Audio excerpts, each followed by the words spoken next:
won't tell you, go, but a real leader will tell you, let's go. Well, gentlemen, shall we go? Absolutely. Welcome to the Umbrella Show with me, Dalila, Hamza. It's a sparkling day where we get to meet here, and we're having amazing gentlemen in the studio to discuss about the topic that is underneath your screens, which is youth and leadership. On my right, I have Dafford Owino, who is a mentor and a student who's enabled in the matters of leadership and mentoring. On my left side is Ali Mashua, who's also an entrepreneur as well as a leader in Likoni Youth Movement. Thank you very much for coming to the studio, guys. Thank you for having us. It's a pleasure. Also, we just start off when we kick off. In a nutshell, who's Ali Mashua when it comes to Likoni Movement Youth? Ali Mashua is the founder.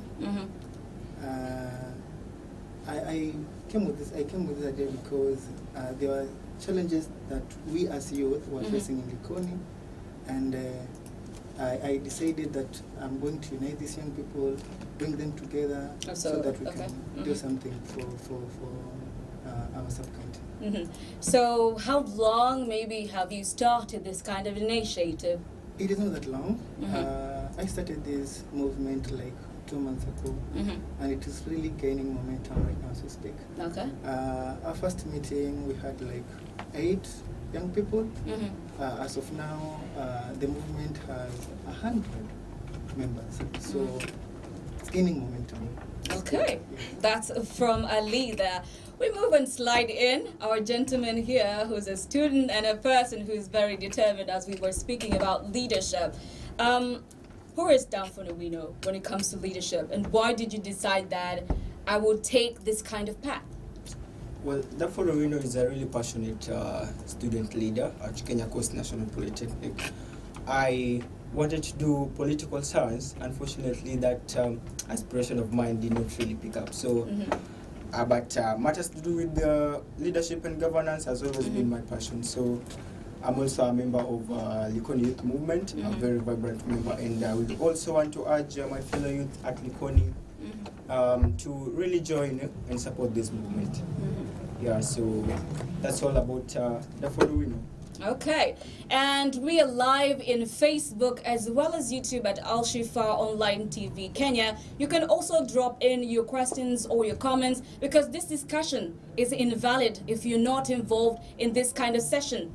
Gentlemen, as we move on, just the other day, recently, we've seen 100 youth being ferried from Kilifi County to Garissa County to go and register as new voters. And all of us have always been saying that we're not going to take politicians to use this as puppets. And some of the reasons that the youth were saying, they were actually blaming the government as well as poverty. So in your aspect, we've said that we're not going to be used as puppets no longer. So how is that aspect to you when we see the 100 of them ferried from Kilifi to Garissa? It is true, this has happened, and it's not only in Kilifi. Even in Likoni, we've seen such incidents happening. Young people are being ferried from ward to ward to be registered as voters. So one, I would say that poverty, it's an issue here, because these young people are ferried from one ward to the other, or from one region to the other, are given like 100,000. Let's say there are like 100 people, right? Yeah. They are given 100,000. So which means each and every individual gets 1,000. To them, that is a lot of money. Okay. So they will take their 1,000 shillings and register voter in another region. The thing that simply because these young people do not know their rights. Not know that the importance of voting in the places where they are at the moment, because that is where you'll go. Let's say to your MP for bursaries. That is where you go to your MCA for engagements with him or her. So young people are being ferried because of poverty. That is true. And the second thing, it is because they do not know why they should vote in their areas. They do not know how they should vote in their areas. So poverty and education for them, they don't have. Okay, that's from Ali. Ali says poverty and education. So, sliding you into the conversation, Dafford, where is this aspect? We keep on singing and saying we're not gonna let politicians misuse us. We are leaders. We are the 77%. And when we see at the youth bulge, I mean, the youth are quite a lot compared to the other age groups. You as a youth, you've been there, you've intermingling with others. What is your take concerning the same issue?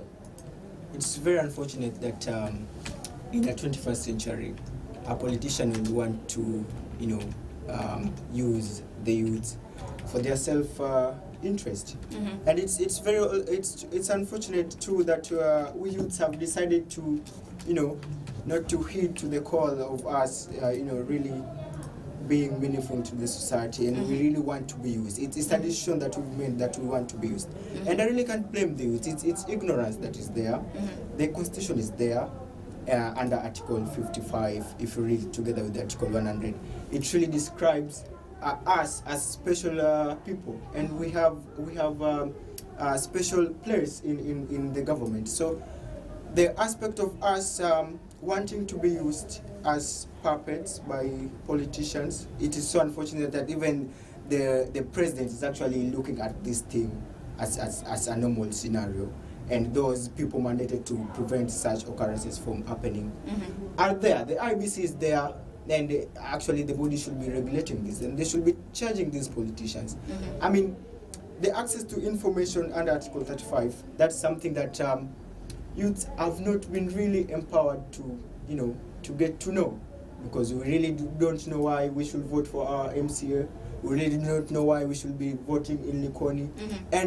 And even in the voter registration sensitization, it is there, but I really don't think if that information really gets to the youth. So as much as we want to put the blame on the youth, I really don't think it's fair for us, especially now that we have been voting in the previous years, in the previous governments, and these guys are actually using us. If the promises they've made, they have never fulfilled any. Majority have not fulfilled. So the youths are actually charged. If people are going to Garissa, they really think there's an opportunity in Garissa that is not in Mombasa. So if they have not seen that opportunity in Mombasa, why would they not go to Garissa? I mean, it's unfortunate. It's not something that should be happening, but as a matter of importance, I think it's good that the IBC and the government agency concerned with matters to do with youth come in between and contravene and intervene in this issue. But as days goes by, I believe with the Likoni Youth Movement, none of that is happening, will happen in coming next general election. Our youth group is so vibrant, and we want all youth on board. And we are trying all we can to bring youths on board, especially in Likoni. Okay. We have been marginalized for long, and we really want that to end. Okay. Yeah. We are live in Al Shifa Online TV Kenya in YouTube as well as Facebook. And my name is Dalila Hamza. The program we are streaming live is The Umbrella Show. And we are discussing about youth and leadership. What are the aspects that have been done by youth to make a difference? As we say, we are the 77% who are supposed to make a change. Yet again, gentlemen, when we are deep back before the whole exercise started by the Independent Electoral and Boundaries Commission, their target was 6 million. But unfortunately, it turned out to be 1.5. And as we said, we want to make a difference. We want to make a change out there. What really happened? Starting with you, Ali. That is so unfortunate. The reason why this is happening, young people are so many in this country that the ones that when they come out and register to get these votes, the number will rise. Unfortunately, the leadership in this country, especially in Likoni area, young people have lost hope in these leaders. They don't see the need for them to go and register to vote. Why would I vote someone who has failed me in 5 years? Why would I vote someone who, after I voted him in, decided to move to another place? some of the leaders just decided to vanish from Likoni. They are from Likoni, they were voted in Likoni, they decided to go and live in Nyali. That is so bad. Because if a leader can go away from that region where his electorates depend on him, what do you expect the electorates to do? They will honestly lose hope in their leader. So the reason why so many young people never showed up to register as voters, it is because they have lost hope. As Likoni Youth Movement, we saw this as a challenge. And we decided to try educate our young people on the roles and responsibility of every elective position, starting from MCA, MP to president. So we usually do have meetings on Sundays, and we move across Likoni, across the wards. And we usually tell these people, it is important to vote. Your vote counts. Because if you don't want to vote, the leader that you don't want will be voted in. We also tell them that you don't vote someone out, because that is what we do, so to speak. An MP hasn't delivered for 5 years. So the youth or the community just want that individual be removed from that office. They don't care who comes in. So we usually tell the young people that it is good to vote for, but don't vote against. Okay, voting for and not against. Yes. Voting against is whereby we vote we vote to punish. Just like that, we vote to punish. Let's say, for example, this leader has done nothing. So I'm voting in, I'm the leader, I've done nothing. You are the leader, or you are an aspirant. So I've done nothing. The community doesn't want me. So they just vote for you to make sure that I want to be in the office for the next 5 years. So they are voting against. They're not voting for. You get me? Yes. So when we tally the entire thing, I don't know if you marry with whatever Ali is saying, Dafford. Sure. He's saying that we're voting against. We're not voting because we're looking at the qualities that are there. I don't know your aspect on that, because we ourselves said we can tally as many votes as we want and we can make a difference in the change. But what actually happened? We're seeing that there's a low turnout of new voter registrators. What is really happening? I really don't want to say youths are tired, but that's the fact. We are tired of being used, and we are tired of false politicians. And if you look at on matters to do with the election, and if you look at the voting pattern in the country, it has always been a political, tribal politics, and even we really vote to punish. Looking at 2017 election, people were voting to punish. We went to election twice, and actually the thing was there is to send somebody home. It was purely to send somebody home, and they sent him home as they wanted, and a few years later people were really crying. But the problem that we are having, even the constitution under article 83, chapter 7 talks about representation, and actually the youths have been given position and opportunities in this article to run for these seats. But unfortunately, even the number that we are the majority. We make the majority population of this country.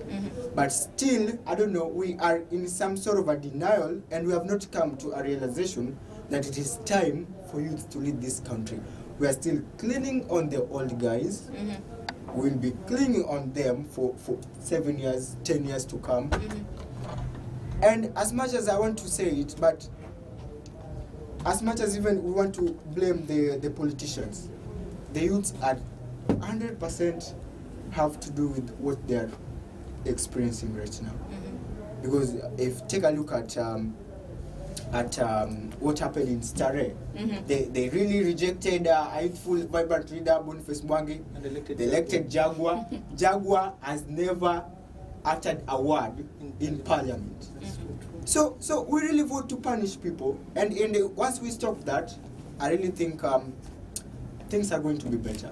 Once we stop that scenario of who is for my tribe, is for my tribe, and we are the youth. If going to rallies, we are the ones going to rallies, not the old people. The old people are coming to to, sabotage our visions, and they're coming to lie to us. That's what they do. But we're really the ones taking ourselves there.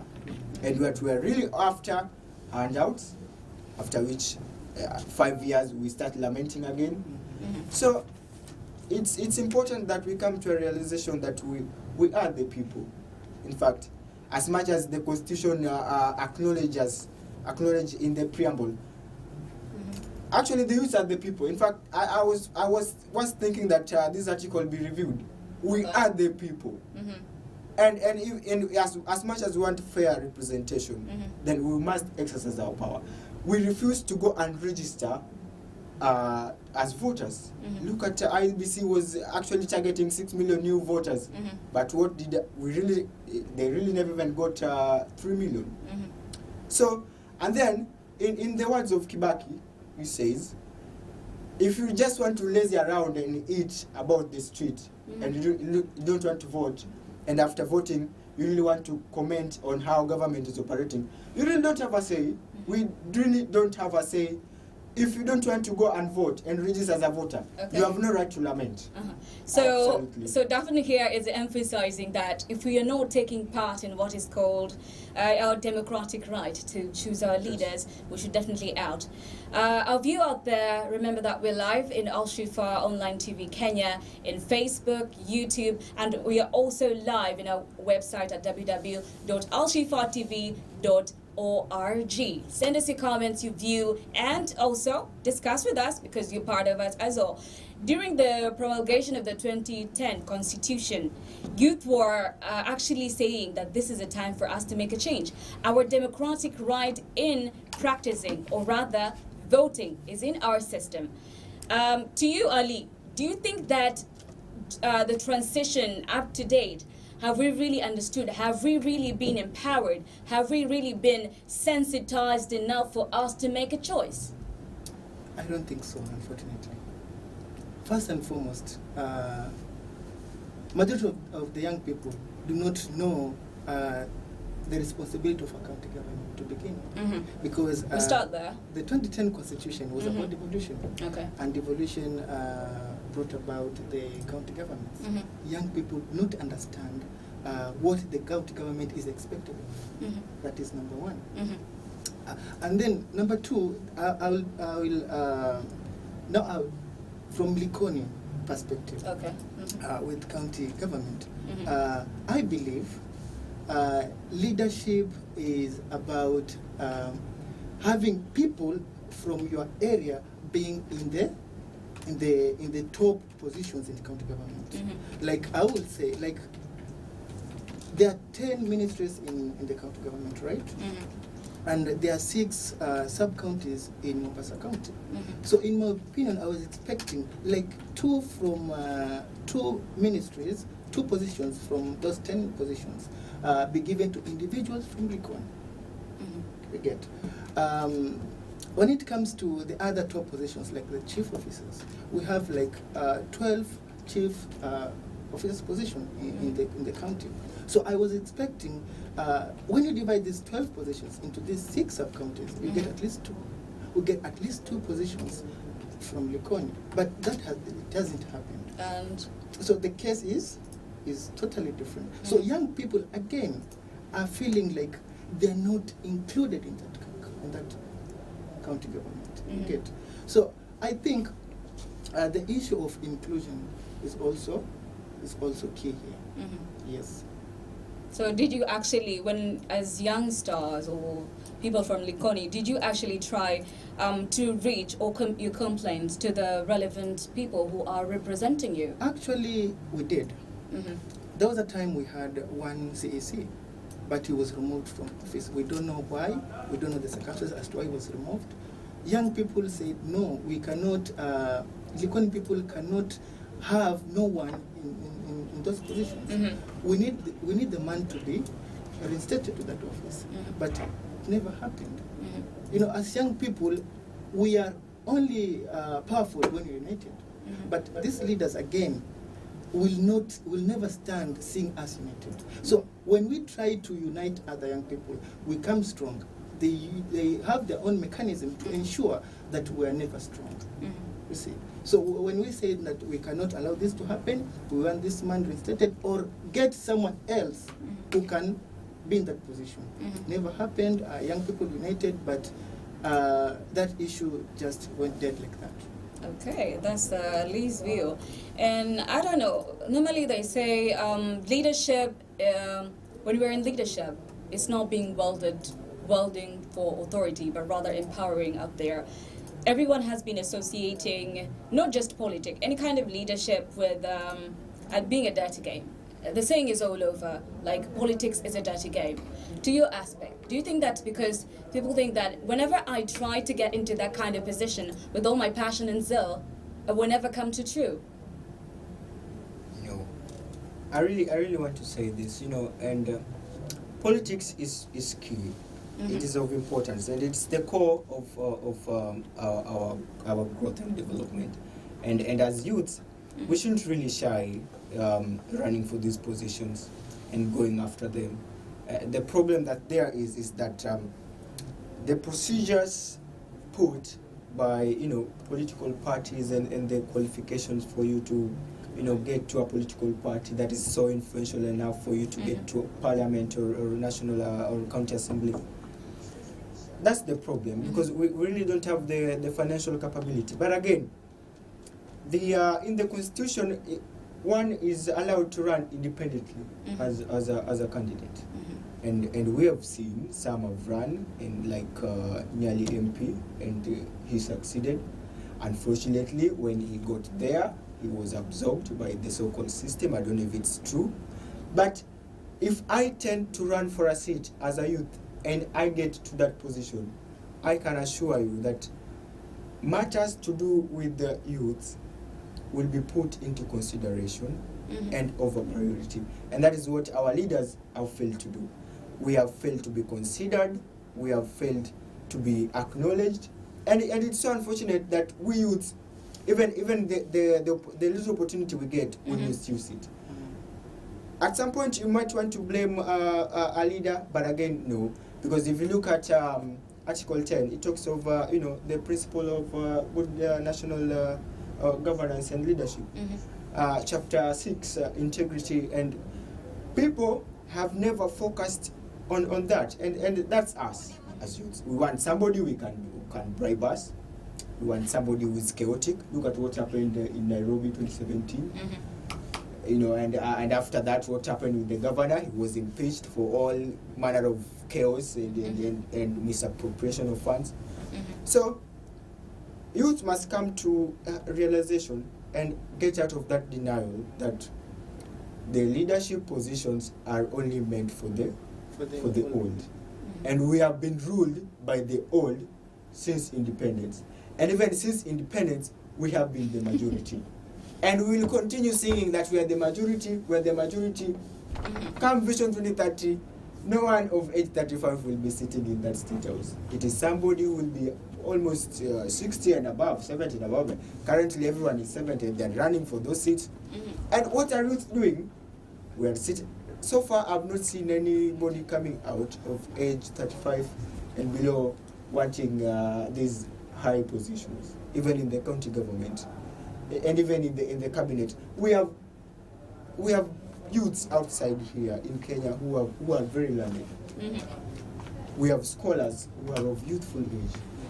But coming again, and okay, as much as we want to blame the politician, once the president gave position to youths, look at what happened to FKF, look at what happened to Hassan Wario.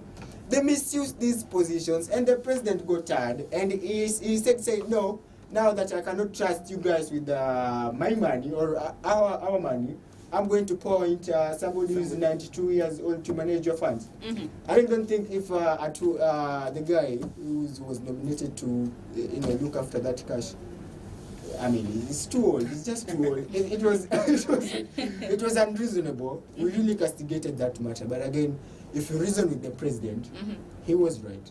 So even as much as we want to have these positions, when we get there as youths, when you are elected as a youth, please do what is required of you as a youth. Represent us, talk in the parliament. Don't be like the dormant members of parliament that we've seen Jaguar. In fact, at one moment, Boniface Mwangi was speaking for the Star resident instead of him coming out. So let's look at the people we are electing. We really don't want to have, and people really want to dismiss that education is not important. We are electing academic dwarves in parliament, and these people are sitting in committees, technical committees, and we are actually celebrating whatever the nonsense they're saying. But actually the youth have come out strongly. The problem is Dafford, together with Ali and our viewer, the youth are coming out, they're doing a great job. They are voicing or they're echoing their grievances. But what's to be taken from there? Because as you said youth are actually trying their level best to be there. But when they're given the position, they misuse it. Yeah, that's true. That's true, and I want to echo this. Looking at the what you have said, we have come out strongly. If right now my good friend here aspires to be an MP in Likoni, I can assure you, no youthful of person will elect him. But, okay. I'm pretty sure, because we have this ignorance and some sort of, I don't know, it's some sort of I can just simply call it jealousy, because we are jealous of ourselves. Once we make it so there, we want to create the narratives. enemy of yourself. Also. We are the enemy of ourselves. We want to create. Once he gets there, we'll create narratives. Oh, he got there because of that, because of this. I think there are so many factors that contribute to that, and one of them is that we young people, or Kenyans at large, we vote based on popularity. Is this guy popular? A young person like me, I'm not that popular against the incumbent, let's say. So when I say I'm running for this office and the incumbent is also running, the incumbent is popular. That is number one, popularism. Number two is handouts. Young people expect politicians to pay them something for them to vote for them. So that is there. I have no money as compared to the incumbent. The incumbent will dish out money, like you see how our deputy president is doing.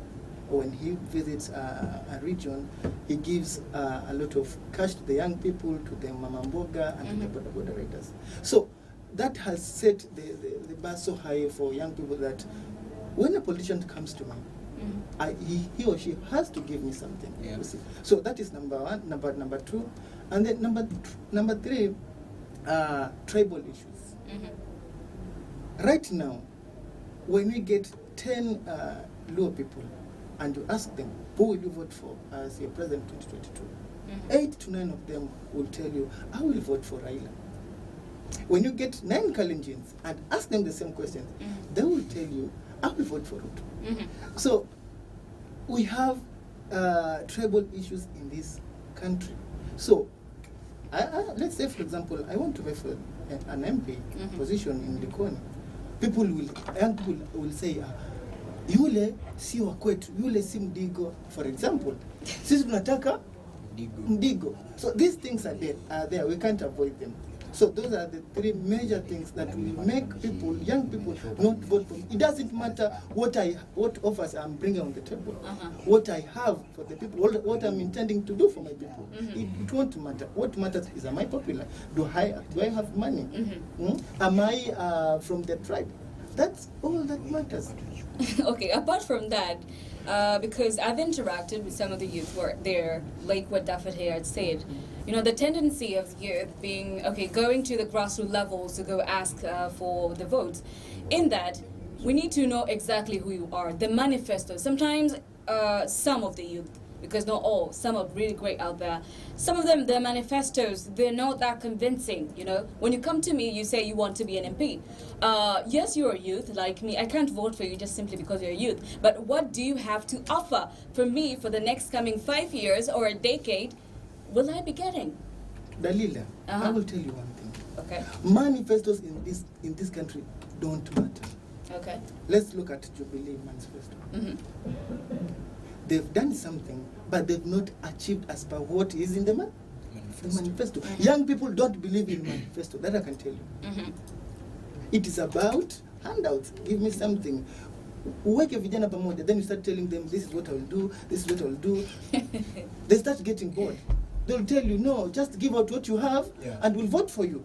And that's really what happened in 2017. You had the deputy president promising hundreds of stadiums, thousands of tractors. Are we seeing the tractors? How do we have the laptops in our institution? Because we were so blind to the fact that these promises are unrealistic. Right now, they are giving us unrealistic promises, and we are actually buying them. We are actually buying the wheelbarrow narrative. We are actually buying the social welfare narrative of 6,000 every month. Is it every month? And people are actually questioning where is this money going to come from. And the ODM PL is saying, I was in the government, I know where the money will come from. You cannot be giving 6,000 shillings every month and you expect people to work in a country of African origin. And I really don't want to castigate my continent. It's a beautiful continent. And you cannot also give a graduate who has a bachelor degree in law a wheelbarrow. It doesn't really make sense. And we are actually proud of it. And we are actually yelling at top of our voices, singing and praising the wheelbarrow narrative and this all nonsense that is going about in the country. If we really want to change this country as youth, then in the next coming election, let's even vote for somebody we really don't know. Okay. But anyone who has been in the government since we got independence, they really have to get out. No, you're trying to vote against. Voting for someone against. That is voting against. That is against. My opinion. We're not voting against. We really we need fresh minds. We need fresh minds. Trafford, let's hear from Ali first. In my first. opinion, young people should look for qualities that matter. Yeah? Is this person trustworthy? Yeah. Is this person sincere? Is this person not tribal? You see, those are the things we should look at when we want to vote for someone. Because you cannot tell me that you just vote for someone, don't know, just because you want the person who is in that position to be removed. It doesn't make sense. You will vote for someone who is more useless than the incumbent. So we need to know exactly the person who we're electing. Let me just look at the social media sites before I come back to you, gentlemen. We have Kennedy Baraka saying tune in. We have Liz Ann saying is following. Thank you. We have Mark says Nico Live, Nico Lamu. Thank you so much for presenting us from Lamu. We have Liz Ann saying, my quiz, ask the guests there, who are they seeing can run a presidency in 2022? Who is a youth? Okay, the question is quite clear. Before we go to her, we have Hamza Badawi says, very good discussion, thank you. He says again, I completely agree with Dafford and Ali. So this is Hamza Badawi. So you tell us where you're watching us from, Hamza, and we'll be so glad. So the question to Liz is, which youth are you seeing that is competent in the coming general election that is a youth in the presidency seat? This is a question posed to you, gentlemen. I really want to comment on that, but for the timing, I don't know those that have showed interest in vying for the young people that have showed interest in vying for the president seat. But I will say this: if I were 35 years and above, because that is what the Constitution says, you cannot vie for the president's position if you are below 35. If I were 35 years and above, I will go for that seat. I believe there is a lot that need to be done, and these old people can't do those things. Because since 1963, we've been having presidents 50 years and above, right? It is time at least we change, we bring someone fresh, someone young, and see what he can do. I believe if right now, or before 2022, I will be 35 years and above, I would have gone for that seat. Yes. So do you think that we are not ready to face the responsibilities given to us, Dafford? I don't think if we're ready. We have never been ready for these responsibilities, and I really don't know why people think it's a hard thing. If like Ali just said, if I was also 35 years, I would have run for that position, and I can tell you, I would have made tremendous changes. And you see the issue that is going within in the country with the youths. Take a look at Boniface Mwangi. If I was really to vote for someone for president, I would have really gone for the guy. I mean, he has been an activist for a very few years or many years. He knows the challenges that this country is facing. And I mean, and is really against what we are seeing, the impunity that is going on within our societies. And so, even as we want to, run for these seats as youths, the challenge that is there is then, are we ready for this, like you've asked? Are we ready for the responsibility that comes with being the president, which to me is not such a difficult thing. The only thing is that is there is you have to stand your ground if you are want to lead this country. If Muhammad Ali would have stand his ground, Mombasa would have been a better place, because when he went there, he suddenly changed and is now wallowing about with the other political bigwigs in this country. If Jaguar really wanted a better Starehe constituency, he will be advocating for these things. He will be presenting bills in parliament and enacting laws. But what are we seeing? Even those we have delegated these powers to or responsibility are really letting us down. So even as much as you want me to say who I would really want to vote for, as much as again I want to vote for Boniface Mwangi, but I would really do it if I was in that position, because right about now, anything that is deterring him from running for president is the age. It's only the age. Okay. But he's a very able and qualified person. Thank you, Dafford. Thank you. You guys have to give us a very good manifestation before setting forth for that kind of position. As we move on, let's discuss the issue of power bargaining when it comes to leadership. This aspect of it. I'll start with you, Ali. How do we embrace this power bargaining issue? Okay, power bargaining it's a very important thing, in my opinion, because recently DP Ruto visited the gamer community and they had a discussion. I don't know what happened. Hearsay is that the gamer community asked for a 50% share of the government. Hearsay, I quote. This is not the truth. So I hear that Ruto said, I'll give you 30%. That means that 30% includes the 30% ministry positions of the government shall go to the Jema community. You see? So that the Jema community bargained for power during the meeting. The Jema community also met with Honorable Raila Odinga, and they also talked about the sharing of the government money.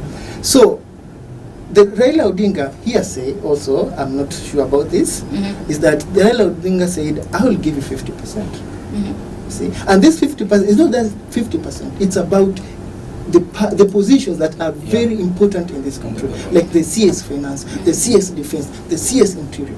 That is what gamer community wanted to get from, and Raila said, I will give you hearsay. That is why right now, as you are saying, the wave is changing, the Mount Kenya wave is changing. They were pro-Ruto, but right now, what do we say?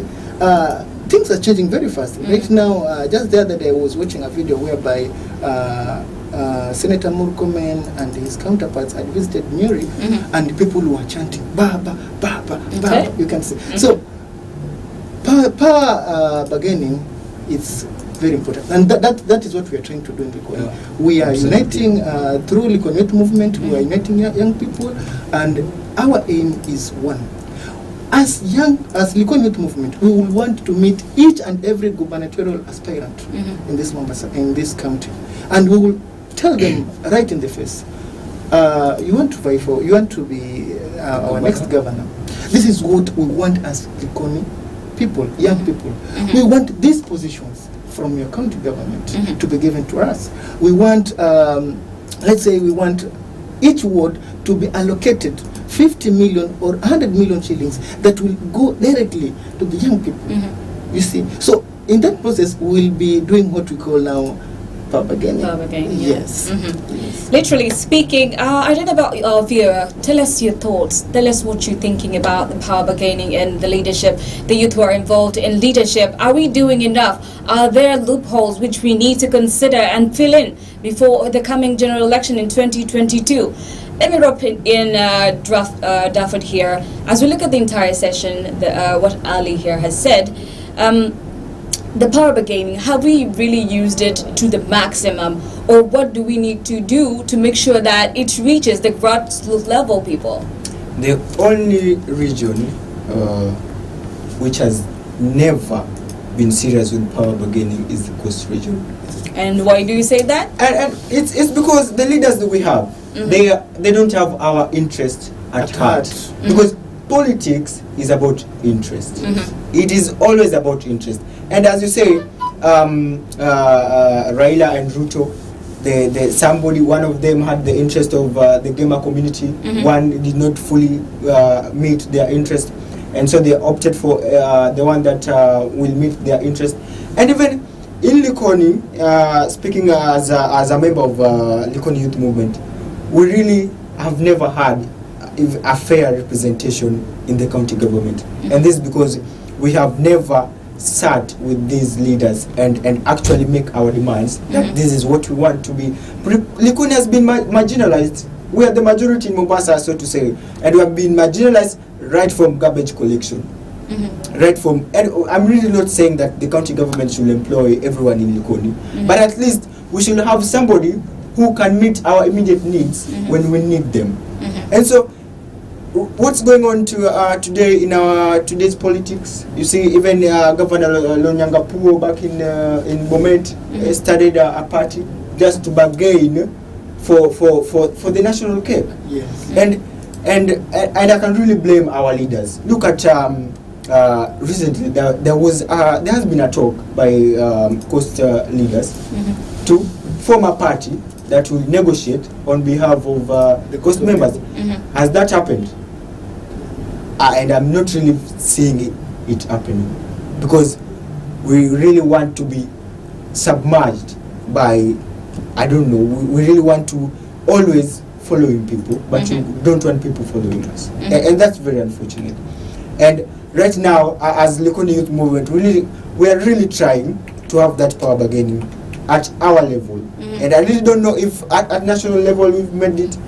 That will determine, will depend on Governor Joe and Kingi and Vuria and those from Taita. It will depend on them. And that's really not going to happen in terms of, because the party that they are to form right now, if they form it, it will be not that impactful and popular. It was something that was to be done long ago. But the kind of scenario we've been having in power struggle and seniority within parties. In fact, at one point, Kingi was dethroned from his Odium position as Odium chairman in Kilifi Rain Coast. So, as much as we want to blame ourselves for these matters, as youths right now, we can't really blame ourselves. The leaders we've had previously are to be blamed for what we are witnessing in this region.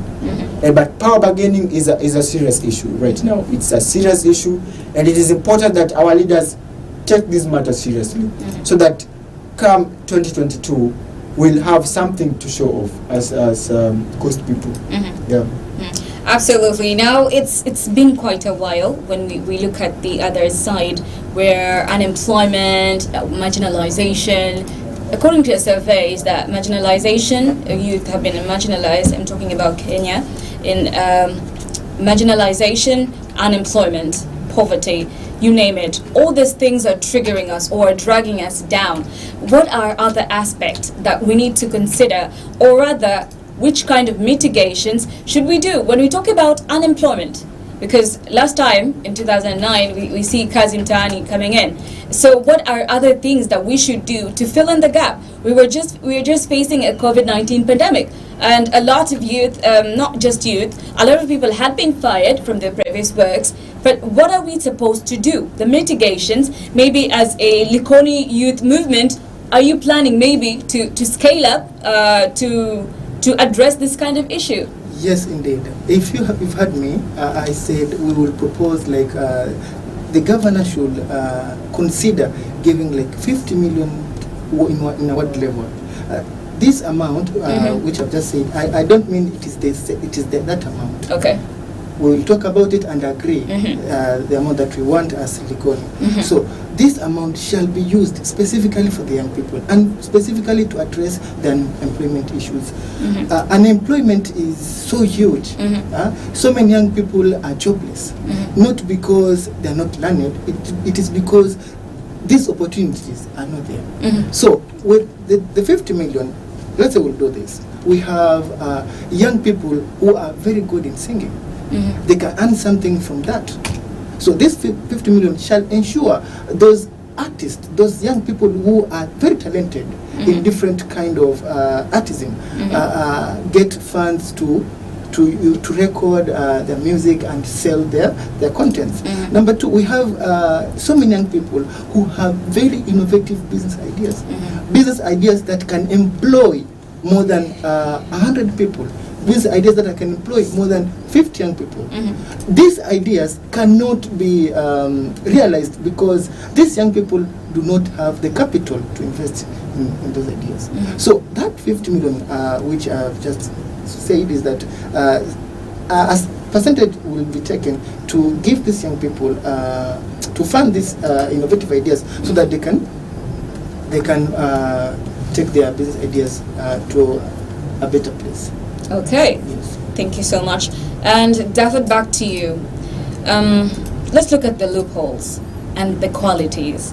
What do we look at when we are going to actually vote for a leader? The aspect or the characters that we need to look or consider. You as a youth, what are some of those which you think are supposed to be looked at before actually voting for a person?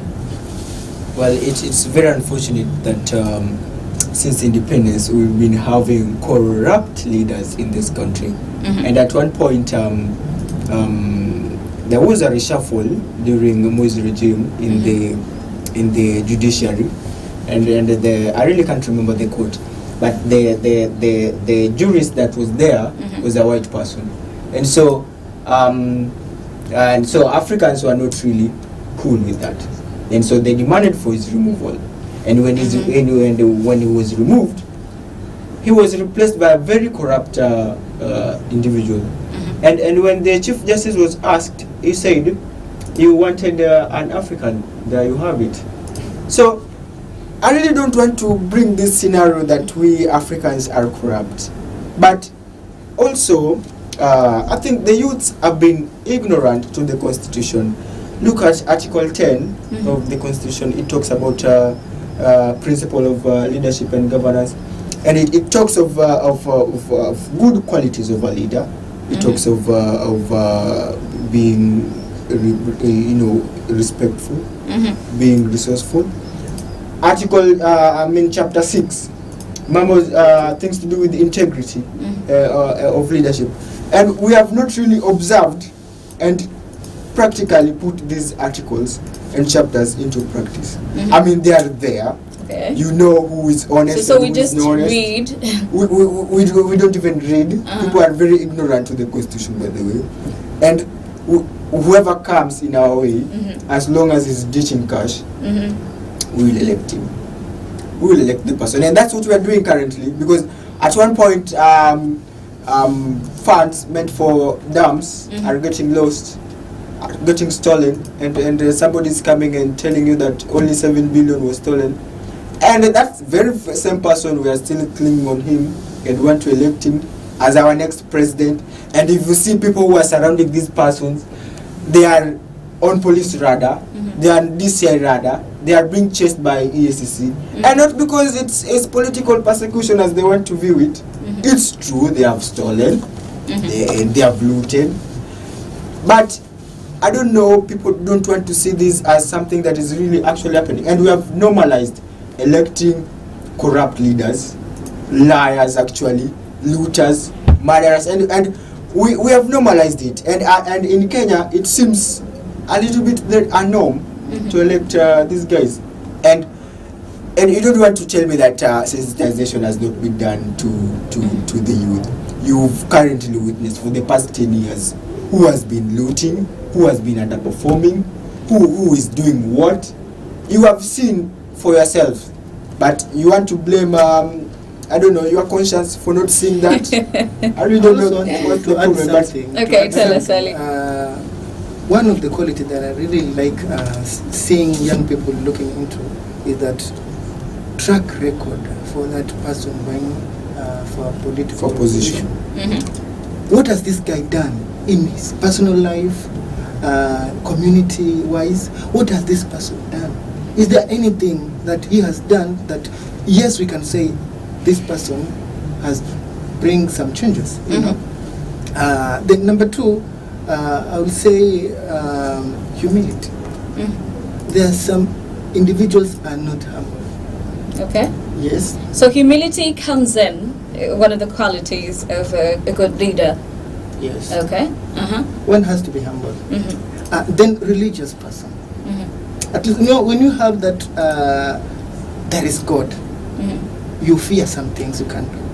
Yeah. You know, Ali, when you talk about God-fearing, we've seen our leaders in churches and also some in mosques, but more so, we've seen up to the church leader saying enough is enough. We don't want politics a in church. God-fearing leader, you will know him by his actions. He goes to the mosque, he goes to the church. But they do that. We see them in churches. No, you don't go to the church just because you want to rally those. You want to rally something. You go. Those people who really go to the church, they don't. They don't show that they've gone to the church. They are not in camera. So no cameras, no action. cameras. Yes. Oh, okay. Yes. But when you see a leader going in church because there are a lot of cameras, he has his own agenda. That person is not. Do you marry with what he says? I really don't marry with what I will say. look at what's happening in northern Kenya. We've had even the ASAL regions. These regions are actually, these counties are receiving much more than other counties are receiving. But literally, the residents of Garissa, Marsabit, and other drought-ravaged counties are actually praying to God to bring them rain, while they have governors who have been receiving billions of shillings, and not a single borehole can be seen in those regions. Are those governors religious? I'm talking about a leader being religious. We really can't have religious leaders in Kenya. Not the electorate. We really can't have. We need transparency. They are there. We have integrity. We need people who can be accountable. Let me tell you something, Dafford. When someone fears God, he won't or she won't do anything to demean his or her electorates. You know that. He won't steal.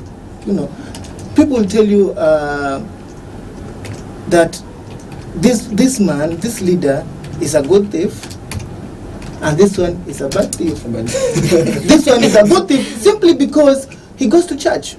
Simply because whatever he steals, he brings back to the community. And this one is a bad leader because he's a muganga. He doesn't go to church. You see? Anyway,